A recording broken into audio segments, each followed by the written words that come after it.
Listen up, because this might be the wake-up call you've been dodging, like that one awkward text you keep meaning to reply to, but never do. You're too kind, too available, and too willing to please. You bend over backward for people who wouldn't even notice if you tied yourself into a human pretzel. And here's the hard truth. You're not being nice. You're being invisible.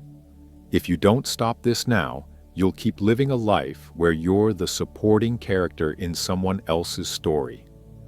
But guess what? It doesn't have to be this way. Today, we're flipping the script. It's time to stop living for others and start living for you. You've been taught your whole life to be kind, to help others, and to put everyone else's needs before your own. And you probably believe that being kind makes you a better person. But let's get real for a second. Your kindness is draining you, and you don't even realize it. Think about it. How often do you say yes when you really want to say no? How often have you taken on extra work, agreed to plans you didn't want to join, or gone out of your way to make someone else comfortable while sacrificing your peace? And what do you get in return? Exhaustion, resentment, a never-ending cycle of putting yourself last. Here's the truth. Not everyone deserves your kindness. Not everyone deserves your time, your energy, or your effort. But you keep handing it out like it's free candy, and then you wonder why you feel so tired, frustrated, and stuck. Whenever you prioritize someone else over yourself, you send a message, not just to them, but to yourself. You're saying, "My needs don't matter as much as theirs." You're telling yourself that everyone else's happiness is more important than your own. And over time, that belief eats away at you. You start to feel invisible. You start to wonder why people don't appreciate you the way you appreciate them. You start to feel used. And here's the kicker. Most of the people you're bending over backward for, they wouldn't do the same for you. Let me give you an example. Imagine your coworker asks you to stay late, again, to help them finish a project. You say yes, even though you're exhausted and have plans. But when you need help, suddenly they're too busy. Sound familiar? That's the harsh reality. You keep giving and giving, but when you need something, your kindness is expected, not appreciated. It's like being the designated driver every weekend. Everyone's happy to have you, but no one's offering to take a turn. Now, you might be thinking, but isn't being kind a good thing? Of course it is. But there's a huge difference between being kind and being a pushover. Kindness should be a choice, not an obligation. It should come from a place of strength, not fear. Let's be honest, most of the time, you're not saying yes because you genuinely want to. You're saying yes because you're afraid of what will happen if you say no. You don't want to disappoint people. You don't want them to think you're selfish. You don't want to be judged. But here's the truth. People are already judging you. No matter what you do, someone will always have an opinion about it.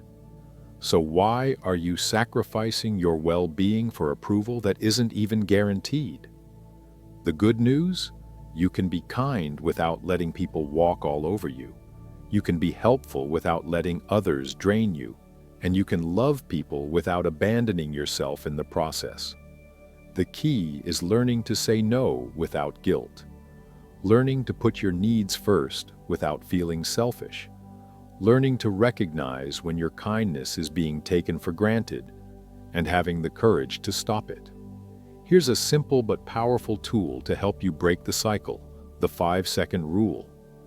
The moment you feel that knee-jerk reaction to say yes when you don't want to, count down 5, 4, 3, 2, 1, then pause. That pause is everything. It interrupts your brain's default programming and gives you a moment to think. Ask yourself, do I want to do this? Does this align with my goals and priorities? Am I agreeing out of guilt, fear, or obligation? If the answer is no, then say no. Simple. Director. No guilt, no excuses. Let me give you an example. Your friend asks you to help them move again. Normally you'd say yes, even though you're exhausted and have other plans. But this time you count down. 5, 4, 3, 2, 1. And in that pause, you realize, this is not my responsibility. So instead of saying yes, you say, I can't today, but I hope it goes well. Boom. That's it. You just broke the cycle. And guess what? The world doesn't end. Your friend figures it out. They ask someone else. They manage. And you? You finally get to prioritize your peace. It's like unsubscribing from a spam email. Suddenly your inbox feels lighter. Every time you use the 5-second rule to stop yourself from saying an automatic yes, you're reclaiming a little piece of your power. You're training yourself to think before you act. You're shifting from being reactive to being intentional. And that, my friend, is what separates people who take control of their lives from people who stay stuck in the same cycles forever. It's like upgrading from a flip phone to a smartphone. Suddenly you have options you didn't even know existed. But here's the twist. This isn't just about saying no.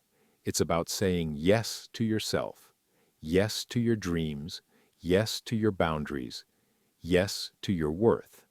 Because here's the thing. You can't pour from an empty cup. You can't light up someone else's world if your own flame is flickering. So, start filling your cup. Start saying yes to the things that light you up and no to the things that drain you. And if anyone has a problem with that, well, that's their problem, not yours. Remember, you're not here to be everyone's everything. You're here to be you. And that's more than enough.